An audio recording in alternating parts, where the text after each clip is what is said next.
Magandang morning! Beautiful morning!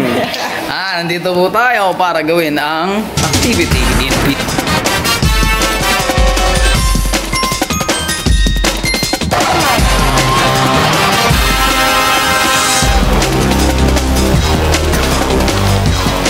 ang coin na survive. So, guys, ipaliwanag mo ako ng sisimula. Ano yung muna activity? Ako muna natin ang activity na sisimulan. Sasalo ng baryan. Bali ang unang aktibidad natin dadalhin ngayon dito sa ating vlog. Kung tawagin natin ang mga balila ay ang pagsalo ng bisyo. Sa pag ganun lagay mo lasik ko. Pagsalo mo ganun. Salo mo ganun. Gano'n. Tapos, kailangan masapo. Kailangan natin masapo. Alright, let's start our activity. Rates. 5 piso daw eh. Piso na rin. Tayo lang yun. So sabi ho ni ma'am, di ba? 5 piso tayo. 5 piso. 5 piso. 5 piso. Tama ba? Alright, okay. So mag-upgrade tayo. 10 piso. Hipotesa. Wait lang. Sa inyong hypothesis sa tingin nyo, ano mangyayari kapag ginawa ni Mr. Socrates? Para bang hulaan? Parang ko hindi nyo makukuha eh. Palagay ko din. Palagay mo? Ikaw, sa tingin mo, Mr. Socrates? Teka. Paano prediction ba mangyayari dyan? Ano ba kailangan ni-predict? Kung masasapo ang 10 pisong barya. Pag possible naman kasi mag-i-slide na gano'n yan eh. Mag-i-slide eh. Kumagay. May action na gano'n. I see. Oh, Mr. Principal. Sa law P6 kasi. Ito yung barya. Alright. Ere yung kamay ni JJ. Mr. Socrates. Kamay. Okay. Ngayon, ang velocity natin dyan, 3.5. bibilis yan eh. Mahuhulog yan eh. Mahuhulog. Alright. Gravity. Dahil malis mabilis, etong point B. Etong kamay ni JJ, masasalo niya ngayon yung barya. Meron siyang 50-50%. Pero Tapos, yung ganong acceleration, alam mo naman, pag gravity, 9.8%. Hindi. Meters per second. ito yun. Alright. Mr. Socrates, yun ang simula ng iyong... Ayon naman sa ating mga siyensya, yung mga scientists ng Pilipinas na magigiting na magkalinyong scientists. Ayan po ang mangyayari. Ayan, ang prediction nila. Ayan, ang ating gagawin. Alright. Kaya naman, simulan na natin, di ba no? Mauna ka. Okay natin siyempre. Isa pa. Kailangan makita. Ayan. Ano po ulit natin? Gusto mo? Alright. Takbuhin pa natin eh. Gusto mo, takbuhin pa natin. Ito, pumunang kaya ba si... Socrates eh, no? Para natin yan eh. Gusto mo, takbuhin pa natin yan oh. Wait lang. I-stay mo lang na ganyan. Patingin ng ano mo. Daliri. Okay, alright. Wala. Alright. Walang duga. Oh, Sali lahat eh. nasalo lahat. Kumbaga tama yung theory namin. Tama yun. Alright. About science. Ang aking hipotesya ay narinig natin ang inertia. Inertia. Ako bibidyo, si... Ayon kay Newton, ang inertia ay gustong magstay sa bagay na Ayun. pinagmulan niya. Tama naman. Alright, okay. So, Mr. Aristotle, ikaw ang susunod natin papaganapin. Ito ang aking hipotesya patungkol sa bariyang pagkahulog. Ang ating kamay ay ito. Kumagay yan. Ito yung kamaot. Yung kamao. Yung siko. Tapos yung barya dito natin ilalagay. Diyan, sa may bandang dulo. Yun eh. Andito yung kalyo. Once na binaba natin yan, once na bumaba biglang gawin yan, ang kamao at ang siko. Nakikita nyo to, ang barya? Yung barya. May split second na maiiwan siya muna. Ano yung formula no? Formula nun, ang gravity at ang mass. Gravity equals to ano? Gravity is equal to mass and to other Force, kasi walang lumalaban na force sa kanya. Wala. So ngayon, dahil yung pagkababa niya, merong split seconds ng gravity na naiwan. Tama naman. Kaya nung pagkaganon niya, 1 second. masasapo niya ang barya. Ang barya, ang barya. Yun ang aking sa tingin, okay? Different theory tayo dito. Alright, simulan na po ni Mr. Aristotle. Dati akong snatcher sa Rome. Uy! Ano ko yan? Ganun lang kabilis. Oh. Nako. Hindi! Ang tawag doon, hindi. Alam ko yung ginagawa ni Mr. Aristotle. Rolling friction. Oh, rolling friction! Alam niyo yun. Gumulong na ganun eh. Gumulong. Oo! Ano? Ang tawag doon ay rolling friction. Rolling friction. Kasi ang ginawa ni Aristotle, rolling friction. Umikot. Hihinto yan. Gumugulong. Mr. Lagi pang gaan ng weight. Mas mabilis ang speed. Ikaw naman, Mr. Dahil nga, ilang taon na bang nabubuhay si Aristotle? Ilang taon na nung nabubuhay? Dahil nabuhay siya. Balita ko 200 years. 200 years. Oo. Nag-rebirth ngayon. Kumbaga, hindi ko pa na-acquire yung totoo niyang ano. Ayon sa akin, hindi ko masasapo ngayon muna to. Oo, kasi... Tingnan natin. Ay! Ano ba yun? Saan ba yun? Kasi... One more time. Isa, Pero kung sasumahan mo ng ganyan, ay! mali yun. Mali. Hindi tama yun. Hindi tama yun. Pero ganun talaga, ganun. Hindi, sige. Alright, ako naman. Maaari ko ba mahingi ang iyong Sige, hipotisya patungkol sa gagawin nating aktibidad? Kapag piso lang o ang mass niya ay maliit, maaaring hindi mo agad masapo kasi Tama, maaari kasi. Maliit siya, tapos mahirap siya sapuhin. oo, kasi maliit siya rin. Depende rin sa Oo. kamay ng Tama. Ngayon sa hipotisya ko ay masasapo ko to dahil kung gagamitin ang 10% ng aking kapangyarihan ni 10%. Homer. Ako nga pala si Homer. Si Homer, oh. Homer. Papakita ko sa inyo kasi sa tagal ko nabubuhay noon nung panahon ng halos 150 years. Kaya lang si Plato talagang magaling yan eh. Idol ko dati. Idol ko yan, physical education teacher ko yun Ako kasi artist na ako dati noon eh. Ay, oo. Papakita ko sa inyo. Hop, sample. Yan. Ang aking hipotisya ay masasapo ko ito. Alright. Masasapo. Hop! Hop! Hop! Pakita mo. Pakita mo. Hop! Nasapo. Mga babayan, nasapo.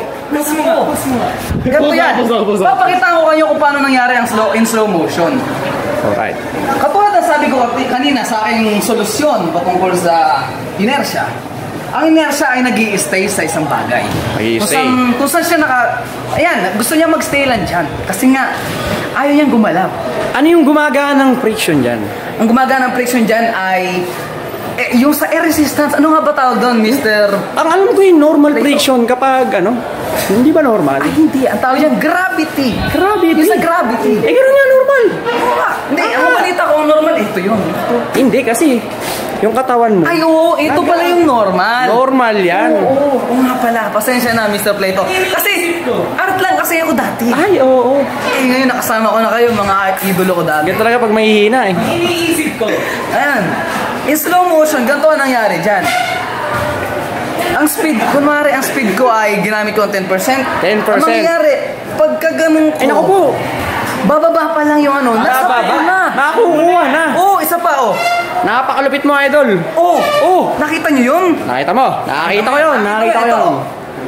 Yan. Ngayon, pupunta tayo, papasok na tayo sa ikalawang aktibidad. Ngayon, ang pangalawang aktibidad na gagamitin natin, Mr.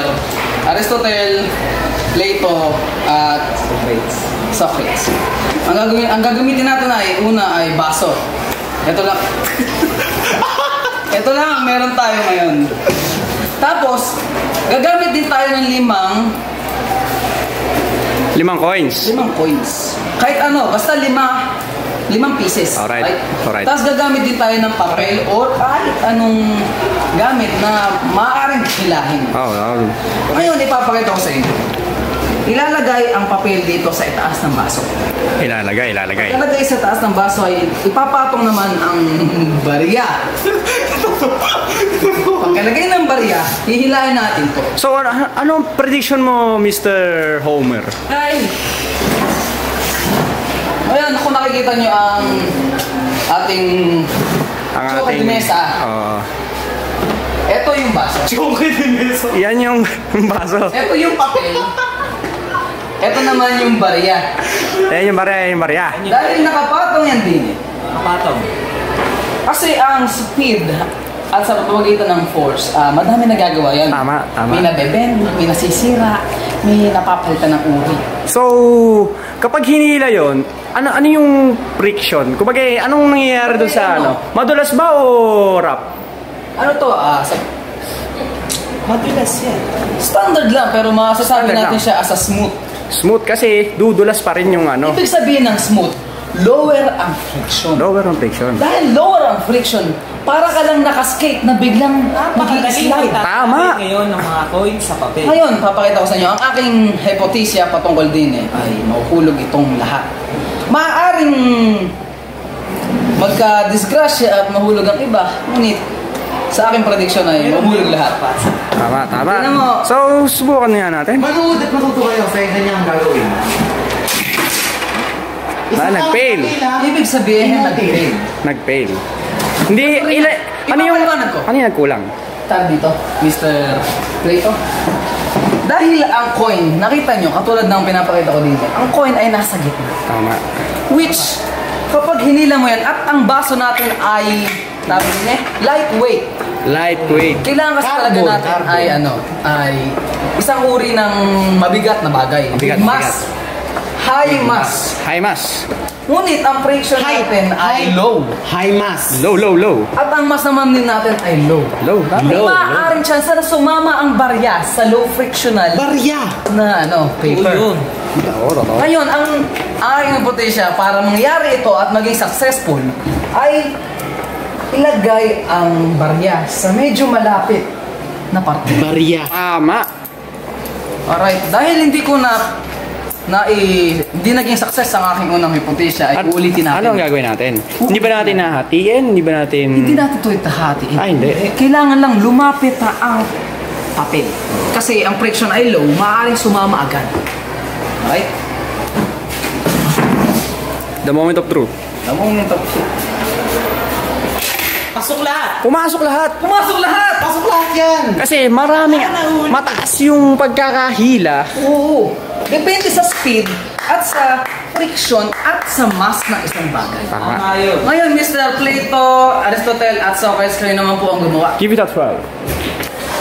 So sabihin natin siyempre, usapang friction. Friction. Friction. Kiskisan. Friction. Object. Alright? Ito ang surface. Alright. Pupunta ngayon ng object pa ganun. Saan direksyon ang friction? Pag pumunta yan, pa ganun. Ganon. Saan? Ay! Nakakasigurado ko. Sa kabila Sa naman. kabila. Sa kabila. Tama. Oo, sa kabila yun. Kabila, tama. Sa kabila yung... Plus points. Plus points. Alright. So ayon nga sa sinabi lang kanina, sa chongke, ay ito, ang friction yan, hilahin mo yan pa ganun. Ganon. Hindi sasama yan. Hindi. Ba't hindi sasama? Ba't hindi sasama? Dahil ang friction natin, di ba, 9.8 yan. Alright, ang ating gravity. Ayan, ang piso. Divided by 2, square root of 3, minus 4, plus Right. 5, 6, to the power of 6. Alright, ano mangyayari? Kung maganda yun Mag-i-stay yan dyan at the exact position of 0.1 seconds. Ay, ganun ba yun? Tsaka yan, Ay, 0.1 seconds? Ganun yun. Ganun yun? let me demonstrate. Alright. Naisip na. Di makabalik na. So, ere. So sa tingin nyo po, Mr. Socrates, kapag hinila nyo ay mauhulog ng lahat o masasama? Ang prediction ko dito ay, sandali lang. Bali ilan to? Lima yan. Lima yan. Ang isa naman, ang apat ay nagkakaroon ng 0.2 grams. And the other one is about 0.4 grams. Ibang klase ang Ayun hemsilo. sa aking kalkulasyon. Kayang-kaya to, kayang-kaya. Sige po. Tignan natin. Kaya. Tingnan natin, makikita natin ng katotohanan. Nakikita. Ipakita mo kung sino ka. Ay! Walang naiwan eh. Walang naiwan. Walang mintes eh. Alang naiwan. Mr. Socrates, saan po ba talaga kayo nang galing? Sabi sa inyo, ang planetang Mars, ang pinaka-mabisang planeta. Right. Mr. Aristotle, Aristotle. Ipakita mo ang katalinuhan mong bawal magmura. Ipakita mo. Mr. Socrates. Tingnan nyo. 5 yan. 5 yan, di ba may daya yan? Ay! Pasok lang. Parang naman, dinadaya. Ay! Hindi! Isisiro ka ni ma'am yan. Hindi dinadaya ni Mr. Isipin mo. Aristotle yan. Isipin mo. O isip. Ano pa rin yung gumagana ng laws? Ano yung gumagana ng mga laws? Anong law? Ano mga nangyayari doon? May gravity tayo. May gravity. Dahil may butas, nahulog yan. Mabigat ang barya, mahuhulog yan. Mahuhulog. Anong ginawa ko? Inangat ko ng konti, naiwan ng barya. Tama. I-slide dahil ito, ang friction, madulas. Madulas ngayon dito yan. Tuloy-tuloy lang ang friction, hulog yan. Ay, ganun nga. Possibilities. Gaya ng mga sinabi ng mga nakarang Mga siyentipiko. Pilosopo at siyentipiko. bigayang coins. Nasa loob. Ay, nasa loob ba? Mag-isip ka. Pero, sa palagay ko Gumamit ka ng utak. tama naman yung mga sinasabi nila. Gagano pa rin ang friction yan at ang gravity kasama na ang force. Subukan natin. Sa tingin mo muna, ano ang kalalabasan? Kalalabasan? Yes. Lalabasan. Basta lalabas. Basta makakapasok yan yan. Sigurado? Sigurado. Makikita natin ang katotohanan. Kasi kailangan maayos yan. Okay, papel yan. Oh. Mababa ang friction yan. Oh. Hindi lang mong ganyan. Nako! Namali lang. Ay, kumbagay, technical error. Kagigilin to? Ha? Saan ba naputol? Ano ba sa akin naputol eh? Alright. Okay. So, mga kapatid, mga kaibigan, mga ina't ama. Kung mapapansin nyo kasi, naputo lang ating diskusyon. Ito ay dahil pinatawag kami ng higher ups, emperor ng Rome. Sino ulit yan? Nakalimutan ko sa akin. Si Marcus Aurelius. Nangingi sa amin ng Payo. opinion at payo kung paano nila sasakupin ang kabilang sakop nila. Kumbaga yung Africa. Oo. Kumbaga dati raw, sa kanila yun. Sabi oh. Ngayon tutuloy natin ang ating aktibidad at kukunin ng ating kaibigan na si Socrates ang compartment Compartment ng ano? kaibigan na si Plato. Ang Black Wagon. Inyong hintayin at malapit na siya. Ngayon, explain ko muna sa inyo kung bakit yung kay May. Hindi, ikaw na Mr. Plato, mag-explain kung bakit nahulog ang unang subok. Kung bakit nahulog yan? Kasi, alam mo naman to, maliit. Alright? Butas niyan, gano'n. Mali ang pagkakapwesto ng papel. Okay, anong nangyari? Nandito yung coins. Mataas yung stock. Mataas. Ilang stock ba yun? 4? Apat. Natin yung 4. Correct. Kumbaga yung 5. 5. Tama lang. Pag hila kong ganyan, yung first 3, sumama naman. Kaya lang, yung dalawa, dahil masyadong extended dito, sumabay sa gravity. Dahil nga extended ano. Ngayon, ano sa tingin mo, Mr. Plato, ang dapat na gamitin para masama ang buo? Masama ng buo. Dapat, gaya yung ginawa ng... Pasensya natin, nagkaroon tayo ng konting pagpupulong at humingi ng tulong sa akin si Albert Einstein. Ay, ganun ba? Proceed. Mr. Plato. Oh, once again. Hindi. Kunin natin ang ating mga barya. Ayan, tama, 5. Bagay ang nangyari kanina, hindi ganyan. Ang ginawa ng mga nakarang pilosopo ay ganyan. Ang nangyari kasi sa akin, pag ganyan. Oo. Pag hinila mo ngayon na... Dali. Ito sa miscalculation. Hindi, tuloy na natin. Sige, tuloy natin. Ito na nga, ipapakita ko na sa inyo. Ayun! Yun ang mali. Mr. Plato, naintindihan ko na. Naintindihan mo na. Kung ang speed...